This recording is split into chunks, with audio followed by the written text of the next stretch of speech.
Děkujem. Díky. Ty se aspoň o něco snažíš, o něco bojuješ, o krásné knížky. A i když oba víme, že to je marný boj, tak jsi to nevzdal. A ty to nesmíš vzdát. Není důležitý cíl, ale cesta. Dokud jdeš, tak žiješ. Člověče, co to vydáváš za poklady? Láska na pláži, Ježíši Kristu.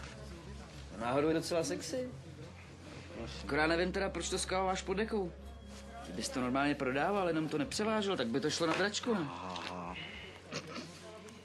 Díky.